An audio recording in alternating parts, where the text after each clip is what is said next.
Binationaux BXL. Et la chaîne YouTube qui vous montre les binationaux congolais d'Europe. Les binationaux de Belgique, France, Allemagne, Grande-Bretagne, etc.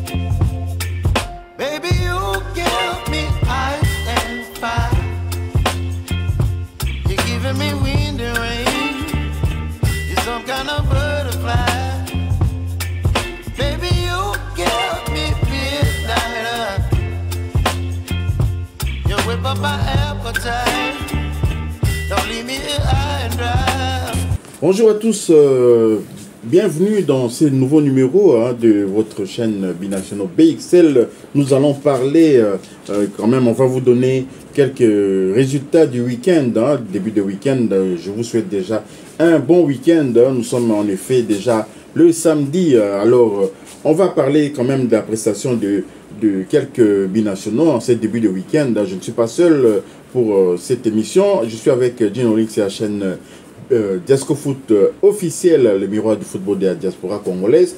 Alors, Gino Lix, pouvez-vous nous donner déjà quelques informations sur les prestations de nos binationaux durant ce week-end? Tout à fait. Donc, après la qualification historique mardi dernier des Léopards de la RDC pour la prochaine CAN qui se déroulera du côté du Maroc, dont je rappelle, victoire de la RDC 0-2 contre la Tanzanie. Nos joueurs, certains joueurs ont repris le chemin des terrains avec leurs clubs respectifs.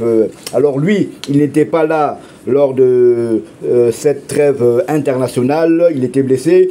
Il s'agit de Ngalael Moukaou de Lille. On se souvient qu'il s'était blessé 3 jours avant le rassemblement des Léopards pour la première et la deuxième journée des éliminatoires de la CAN. C'était pour les matchs contre la Guinée et contre l'Éthiopie. Il s'était blessé. Malgré sa blessure survenue 3 jours plus tôt face au PSG en championnat, il s'était quand même déplacé, il avait caché cette blessure à son staff, il s'était quand même déplacé du côté de la RDC. Malheureusement, il a dû faire demi-tour et retourner du côté de la France pour soigner sa blessure. Donc Ngalael Moukaou avait repris les entraînements collectifs avec son club du LOSC la semaine dernière et hier lors de l'ouverture de la 8e journée de la Ligue 1. Opposant l'AS Monaco au LOSC Lille, score final 0 but partout. Il a fait son entrée au jeu à la 84e minute du jeu.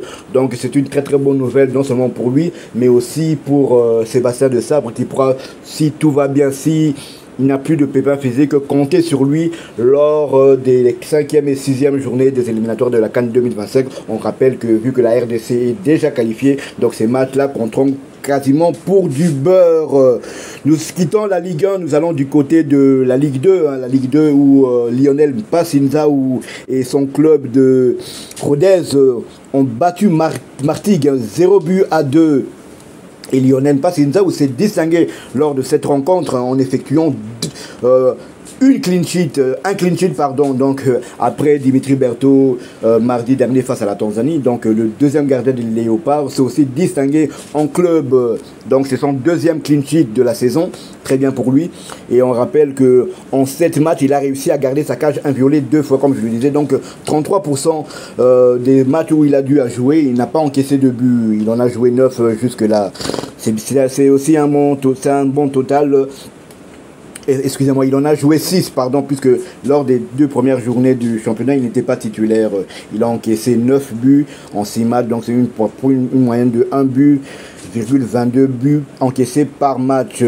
Donc Lionel Passis, lors de ce match face à Martigues, a eu à réaliser 6 arrêts décisifs, dont 2 qui partaient carrément dans la lucarne de sa cage. Donc c'est une très très bonne chose. Je pense que grâce à sa prestation, il a permis à son club de prendre les 3 points. Donc c'est vraiment une très très bonne nouvelle. Toujours en Ligue 2 française, stoppé dernièrement par le Paris FC, Laval relance la machine en s'imposant à domicile contre Dunkerque 3-2. Le binational franco-congolais Peter Wané est monté à la 65e minute. Son club est actuellement 7e avec 14 points.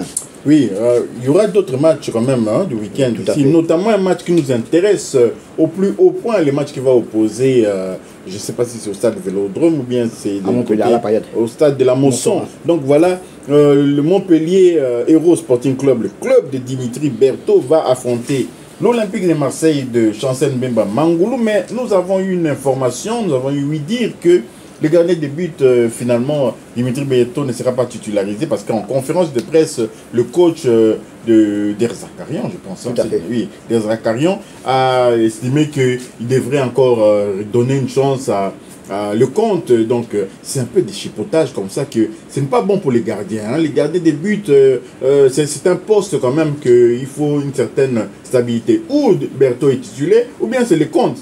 Quand c'est à chaque fois que les clubs encaissent un peu de buts, comme ça tu changes de gardien, c'est pas une très bonne chose. Je ne sais pas, Dino, si vous êtes au courant de ces trucs. Tout à fait. Il a dit que bon, en mettant le compte sur le banc, on a quand même encaissé beaucoup de buts lors des rencontres où le compte n'était pas titulaire. Donc il n'a rien à reprocher à Berthaud et à Lecomte. C'est peut-être le problème de la défense. Bon, comme Lecomte était titulaire normalement depuis le début de saison, c'est pour ça qu'il remet Lecomte dans les perches au détriment de notre gardien international qui réalise avec la RDC, il vient de réaliser 5 matchs sans encaisser de moindre but, mais c'est vrai que du côté du club de Montpellier, ça se passe plutôt mal. Oui, et du côté de l'Olympique de Marseille, parce que faire les clean sheets en équipe nationale, c'est grâce aussi à ce que vous avez comme défenseur. Hein. Il a notamment Chancel Mbemba Mangoulou, et du côté de l'Olympique Marseille aussi, le coach principal des Herbis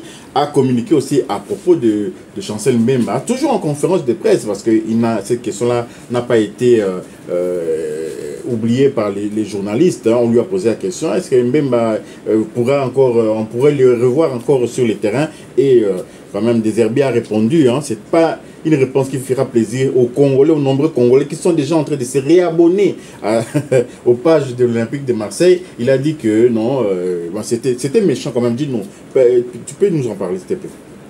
Oui, donc le coach est resté sur ses positions. Bon, on s'étonne un peu qu'un coach prenne une telle décision, alors que lui, ce qui devrait primer pour le coach, c'est l'aspect sportif. Donc on voit très bien que, vu ses déclarations, que les injonctions ne viennent pas de lui. Donc il a reçu l'ordre d'en haut, il ne fait que respecter, mais il ne peut pas dire autre chose. Donc voilà, c'est dommage que Marseille se prive de son meilleur défenseur. Mais c'est ainsi. Donc demain, pour le duel entre Montpellier et Marseille, il n'y aura aucun international congolais sur la pelouse. C'est bien dommage, mais bon, la vie continue. Oui, la vie continue, hein, et donc l'Olympique de Marseille ne pourra pas compter sur Chancel. Peut-être là, c'est contre Montpellier, un adversaire quand même un peu prénable, surtout au niveau de sa défense. Mais les matchs se jouent quand même au stade de la Mosson, et tout peut arriver, parce que l'Olympique de Marseille avait trébuché contre les Racing Club de Strasbourg, et il y a encore les grands matchs contre le Paris Saint-Germain qui se profilent à l'horizon. Ils ont intérêt à être droit dans leurs bottes, sinon les supporters vont leur rappeler qu'il y a un certain Chancel Mbemba que vous avez laissé toujours au placard. Hein. Là, c'était contraint et forcé que Chancel Mbemba est revenu à l'entraînement. Hein. Et une décision en haut lieu qui a décidé qui avait qui oblige l'Olympique de Marseille à réintégrer Chancel Mbemba dans l'effectif pour les entraînements, mais pour le faire jouer, ils ne sont pas obligés de le faire. Voilà, si vous avez aimé ces sujets, merci de liker, merci de commenter, merci de partager également cette vidéo. Hein. L'information va continuer parce qu'on est qu'en début de week-end. Hein. Et abonnez-vous aussi à Binationaux BXL et activez tout juste après la petite cloche de notification qui vous permettra de ne pas manquer la prochaine vidéo que nous allons mettre en ligne. Binationaux BXL vous dit au revoir. Binationaux BXL. Et la chaîne YouTube qui vous montre les binationaux congolais d'Europe. Les binationaux de Belgique, France, Allemagne, Grande-Bretagne, etc.